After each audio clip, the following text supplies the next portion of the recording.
All right, hello and welcome to Theology Thursdays, where we look at the upcoming Sunday's readings and see how they fit in with each other and what they might mean in our lives throughout the week.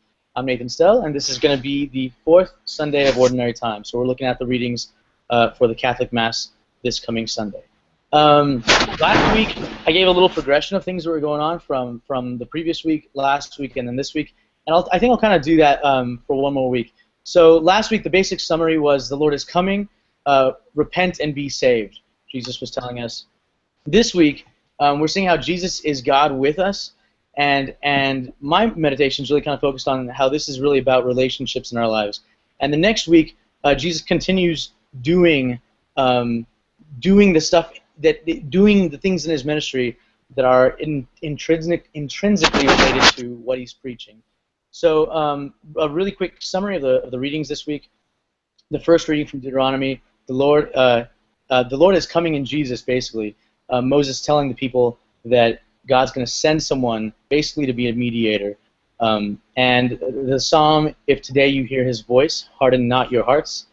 The second reading is Paul telling the Corinthians an explanation of last week's second reading. Last week, if you remember, Paul was saying, act as though you, like those of you with wives, act as if you have no wives. Those of you who are rejoicing, act as if you're not rejoicing. Those of you with possessions, act as if you have no possessions. And it was really kind of like a cryptic reading that we looked into last week. And this second reading this week, he explains that a little further and says why he was saying that. And then the gospel, we end with the gospel and Jesus teaching in the synagogue and astonishing people with his command of unclean spirits in a particular person in the synagogue, and his fame kind of spreads throughout the land. So that's what the readings are about this week. It's a general summary. The questions, before I get into like my own kind of reflection, a short reflection, and then we'll invite our wonderful panel of people to give their thoughts as well, and we'll all share what we think. I had a couple questions that we can think about while we're all talking. The first question is spiritual warfare something that we still think about today as Catholics? So that's the first question.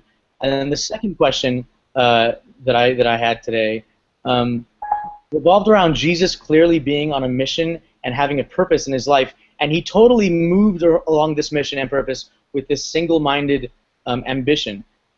And my second question for today, based on that, is: do we know our mission and our purpose? Do we have an idea of what those things are in our life?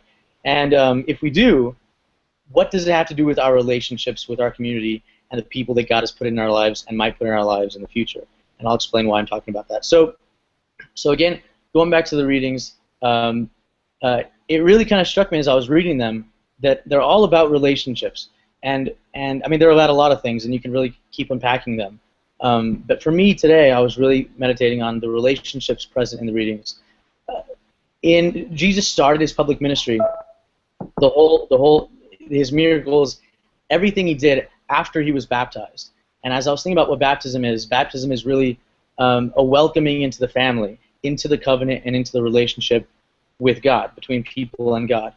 In the first reading, again from Deuteronomy, the people were so removed, and what happened, it's not specifically in this reading, but what happened just before the reading, and what Moses refers to in the reading, is that they were so afraid the last time they had witnessed God's power that they asked Moses, please, please, please, don't let us hear the voice of God again, because it's so scary to us that we're probably going to die if we hear it again.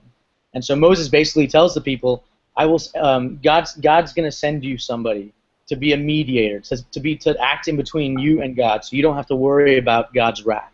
And then that eventually was fulfilled in Jesus. In the second reading, so the point of that in relationship is that they were so removed from God, their relationship wasn't really something that was solidified in God yet, that they needed a mediator, and they asked for one. In the second reading, Paul explains why he's telling us to watch our own relationships. Again, to watch, if we're married, act as if we're not married. But that's like a really weird, cryptic kind of thing. And Paul says in the second reading, I'm telling you this for your own benefit, not to impose a restraint upon you, but for the sake of propriety and adherence to the Lord without distraction. So basically he's saying, are the connections that you have, whether they're people, relationships, or possessions in your life, or situations in your life, Are the connections in your life something that's bringing you closer to God, or things that are distracting you from God? And that's really what he's trying to help us focus on. And then finally in the gospel, again, not part of this reading, but right before this reading, still in the Gospel of Mark, the first thing that happens is he's baptized. When Jesus comes on the scene in the Gospel of Mark, he's baptized first. And then he goes into the desert and is tempted for 40 days. Now, that first action after baptism seems to go against this idea of relationship. Like, if he's really about relationship, why would he go into the desert and be alone? But really, it's him solidifying his relationship with God, and completely, not severing, because I don't think it was ever there, but completely, in a very real way, distancing any type of anything with the devil. So saying, I'm totally in this relationship with God, I'm not at all in this relationship with the devil. And then only once he does that, and once that relationship is solid, and he comes back into the city, and he immediately, last week as we saw, he gathers a group of people, he starts gathering the disciples, he calls Peter, and then he goes to where? He goes, in this reading this week, he goes into a synagogue, which is the house of God, right? A place of deep relationship between God and his people. He goes into the synagogue, and he heals a man who has a demon, and he restores the man. And it's interesting because he heals this guy, and the demon calls him out and says, you're the Holy One of God. And a lot of times we see, I'm kind of babbling now, so sorry about that, but a lot of times we see in the Gospels how Jesus doesn't want people saying certain things about him. Like people are saying, oh, you're the Holy One of God, oh, you're the miracle worker, oh, you're this, you're that. And Jesus is like, don't say that. Don't tell people. And I've often thought about this, and maybe I'll change my mind at some point about this, but at the moment it seems that he's saying that because it's kind of calling Jesus out as something apart from everybody else. And it doesn't really seem that that's Jesus' point. I mean, he's God, he's Christ, but it seems like Jesus' point in healing the man with the demon in the temple is to restore the man's relationship with the community. Because if you have leprosy, or if you have a demon, or if you're sick in certain ways, they banish you. You can't be part of the community. So it basically, any miracle, I heard some priest say this a long time ago, any miracle Jesus did in the Gospels was basically him restoring relationships between a person or the marginalized people and the rest of the community. So, and then just looking ahead into next week's, what does he do as soon as he leaves the temple this week? He goes from the house of God, the temple, he goes to a house of Peter, the house of Peter where his mother-in-law is sick, and he cures his mother, again restoring a relationship in that family. So that was kind of my,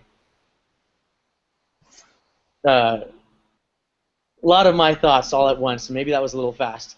But what do you guys think of that idea? Does that make sense at all, or am I kind of not on at all about the idea that the idea of relationship kind of is the thread that runs through all these readings?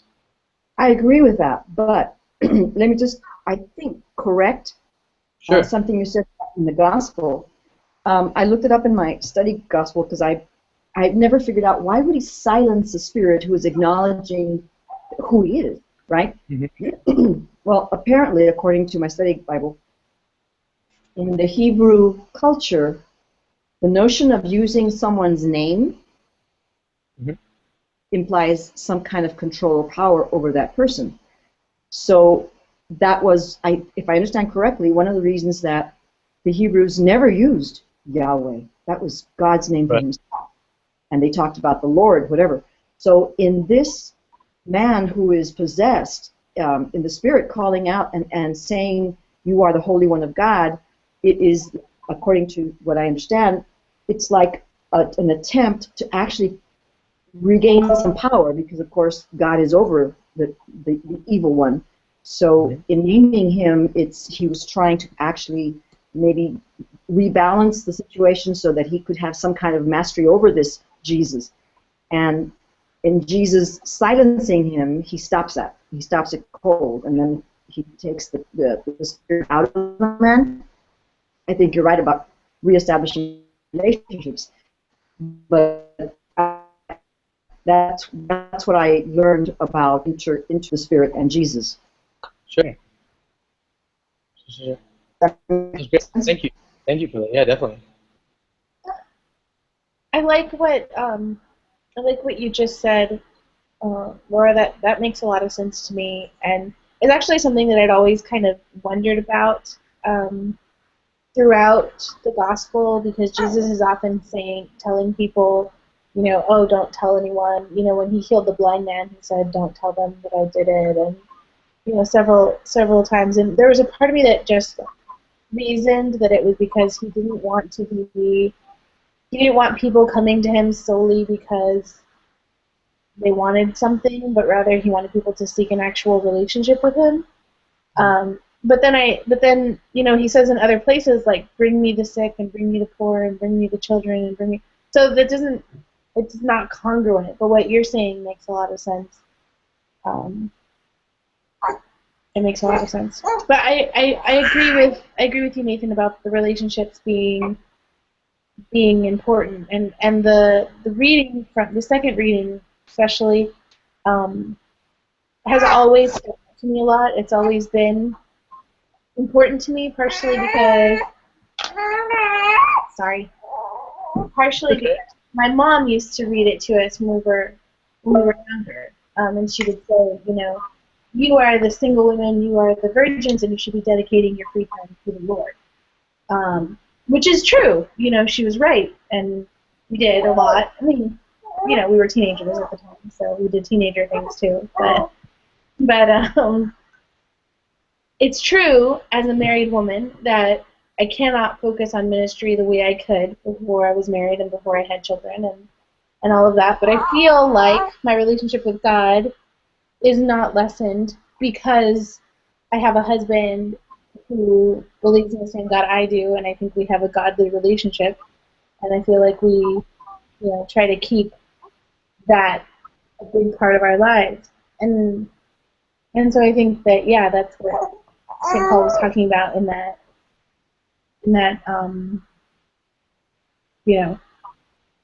your relationships need to reflect that, need to be godly relationships. I think some of the relationships I had before Jake were not godly relationships, and they got in the way. So.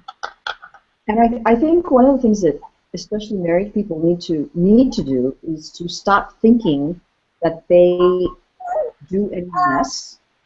Because if God is the center of your relationship, you have a huge, important role in ministry, and that is that family, that home, that model to the people around you of what church is, and the legacy that you leave in how you handle that family life is going to be immensely important in the daughters of your children. And I can't think of any mission, personal mission, that is of any greater importance than that. You're giving to the next generation, and you're establishing the traditions and the rituals and the beliefs and the behavior that is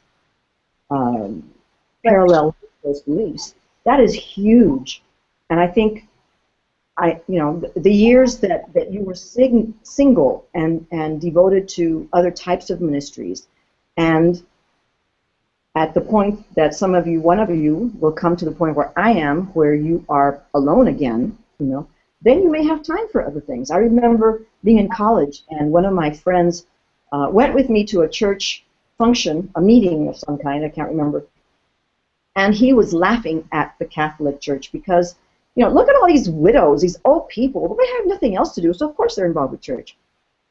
Duh, yes, that's correct. And it is a tremendous treasure that they can do that, which he as a young person did not appreciate.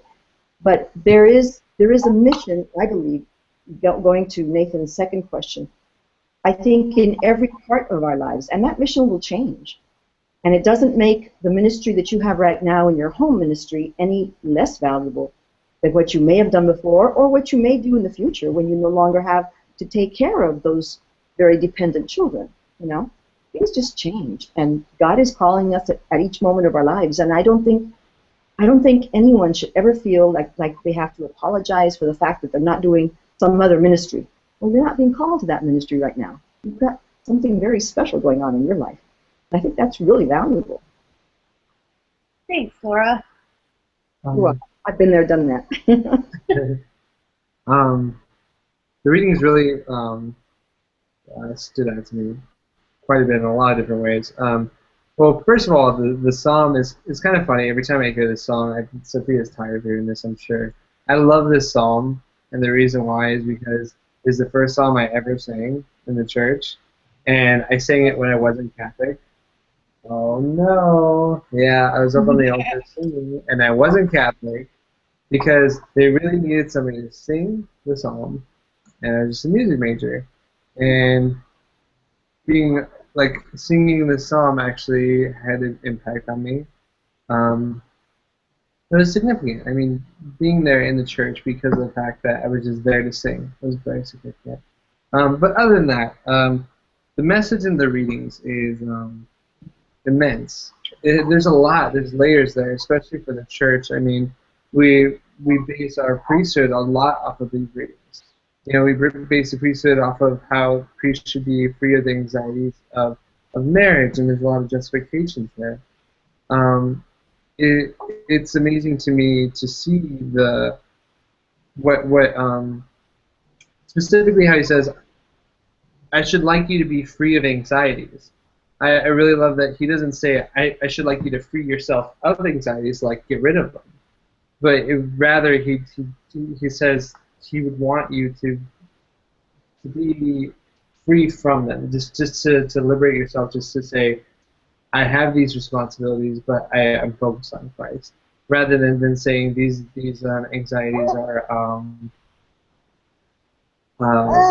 like being married is a detriment. I mean, there's so many people who look at that and then they say, well, you know, obviously it means a distracted life from Christ. That's kind of true. I mean, geez, since we have had Eleanor, I barely have a like. We've been to mass like 4 times. Right, but there is that. But I mean, even Eleanor being in this world for this short time has made it so it's hard for me to have a relationship with my wife, much less Christ.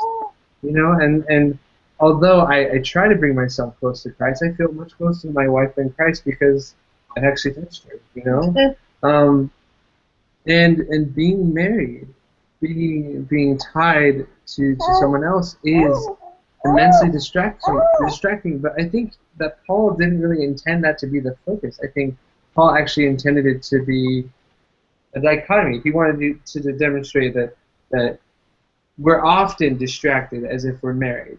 We don't have to be married to be that distracted, but we're often distracted as if we are married. We're wrapped up and we have this thing in our lives which is so very important, and we often let Christ be put aside for it. And I think it's a really great set of readings. I really am grateful that you mentioned that about Yahweh and the reason why they didn't say God's name, because just like Sophia, I always wondered. And I'd always read that they find it disrespectful. Okay, great. But to understand that the reason why is largely because saying the person's name kind of gives a little bit of power over them. It makes me think of the other readings in the Bible also, where the priest is sitting there saying, are you not this person? Are you not the Son of God? It's the priest goading them. The priest basically saying, I have authority over you. I mean, it makes a lot of sense. It makes a lot of sense. The Pharisees, I'm sorry, not the priests. Yeah. It also makes sense, you know, the whole thing with Moses, I am the great I am, you know, even though you're my servant, you're not necessarily good enough to know my name. You're not quite to the point where I let you have that power. Instead, you just do what I say, which, you know, really fits in with the Old Testament kind of view of God. But I still like that. I still like the Old Testament view of God in some ways, because I like that sense of complete awestruck wonder at the Lord. And I think that sometimes as New Testament modern Christians, we forget, we're so familiar with God, we call him Daddy, you know, instead of like he's a father, you know, he's serious business. And I think really, Eleanor? Yeah, Eleanor. I think in some ways he is our daddy, but I think he's also the father. He's also the creator. He's also this gigantic force that is incomprehensible and omnipotent and omnipresent and omniscient, and it's interesting. It's good to remember that. And the beauty's in them both, I think. Yeah. Yeah, definitely. I definitely like the idea of having a balance, this balanced idea. And again, I wonder what Felicity thinks of you guys, and what Eleanor, even Eleanor, in her young age, like, kind of thinks, to whatever extent, she processes stuff like about you guys, because on one hand, That's my time changer. like on one hand she's like completely dependent on you, or on one hand she feels so comfortable with you, like you definitely are her mommy and Jacob's her daddy, and she feels so comfortable. I mean, no other place in the world is as nice as in your arms for her, right? And on the other hand, she's totally dependent on you, and you have complete control over her at this point in life, like she's total. And at some point that, I remember as a kid, thinking that my parents, while being so wonderful and comforting to me, were also really scary. That kind of fear of God scary. Like, oh, I cannot do certain things because they will take me out of this world. The way they brought me into it. That whole idea. So I think it really has to be and I don't know. In my head, that's kind of the beauty of the Old and New Testament, and of the balance between the accessibility of Christ and the awe of God the Father, right? And I think that's a really good meditation to have, to really kind of be focused on, and to really kind of live in both of those realities, and really see the same God as the one that we call Daddy, and the one that we revere as this awesome being that we can't even put a name to. I thought it was really interesting what Jacob was saying about how having Eleanor now, and it does. It affects the time, right? It affects the time that you're both able to spend together. It affects the time that he's able to pray. The time, and I thought it was interesting because I don't know who listens to this, but I think of like my students every now and then, and it's like a wonderful thing. I mean, my 8th graders, they're in that weird place where they're in between being kids and being adults, and they want to be adults, and they're so ready for responsibility, and yet they're so not yet, and and they want to be in relationships and everything. And I just think of, if I could go back, or if I could maybe tell them something too, like how important it is to do what Jesus did. And before you get into relationships with anybody, with any of the disciples, with any of the people, like he went and was alone with God for 40 days. And even before that, he was like praying and meditating, I'm sure, for the previous 31 or 32, whatever years of his life, right? Or 30 years of his life. Like, that's what he was doing. He was developing his relationship with God for 30 years before he got into a relationship with anybody else. And because it takes time away, and it's going to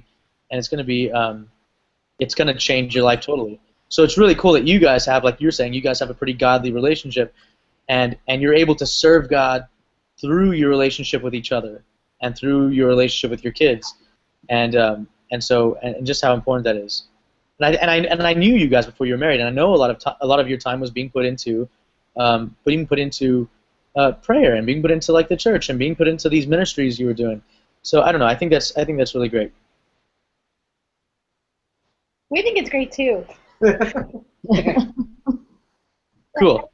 I think we both miss like actual ministry, like being in choirs and working on retreats and reading in mass and singing the psalms and doing all of those things. I miss them for sure. I can't speak for Jake, but I'm pretty sure he does too. And I know that when we went home in El Paso and we sat in at the 10 o'clock choir that we used to be a part of, it was like this wonderful feeling of homecoming and, joy and everything. And I hope that we're able to get regularly into a ministry again soon. I think once things settle down a little bit more, it'll be easier. So. And you may find yourself in different ministries because you have children, but you may also return to the same. I mean, in my own personal life, I was in choir at the age of 12. As a seventh grader, I joined my first choir, and I continued doing that until basically I got married and had children. Stopped for many, many years, and got back there again. And Nathan and the whole family was with us when I think my baby was 8. Is that right, Nathan? And Javier was 8 and old enough to turn pages for the pianist. We did it again. So it's a cycle. If that's your ministry, if that's your calling, you will be back to it. And if there is a different mission waiting for you, you'll be branching out. Actually, sooner than you know it. Of course, right now it just feels very, very long. But then I always thought, I don't know if I was just rationalizing or justifying, but in those very, very busy years, I remember thinking, well, we were told to pray always, and that's what I do. I pray always, all my life, no matter what I'm doing, whether I'm ironing or changing baby's diaper or whatever I'm doing, I'm praying. And that's true. It may not be that pull yourself apart and be with God alone for half an hour or whatever. Yep. For your life every single moment, and God is there obviously with you every single moment, and I'm sure that that's what it's supposed to be like. That's because you've got those very important charges that you have in your home. Yeah. You can't beat that. And you will look back on these years and just think, where did they go? So fast once you look back. But I remember how they feel like they're dragging when you're in the middle of it. That's for sure. Yeah. Yeah, but I actually am really happy to be here, so it's good. So with all that in mind, I have a kind of final thought, so we can wrap it up, and then we can kind of exchange a couple things if we want to afterwards. Sure. But that last question I mentioned, totally rhetorical question, because I don't expect us to tackle that here right now. But just something to think about maybe throughout the week or up until Sunday at least. What are those missions? What are that purpose that we have in life? If we don't really have an idea of that, then maybe we can spend some time thinking about that, or renewing that thought process if we've already done that before. And is it something that's really kind of grounded in God? Is it something that we can live out in relationship, in whatever relationships we're in? Or are those relationships with either people or things, possessions, anything like that, distracting us from that mission and that purpose that hopefully is grounded in God? So that's kind of the final thought. Have a great week, and we'll see you next time. Thank you very much.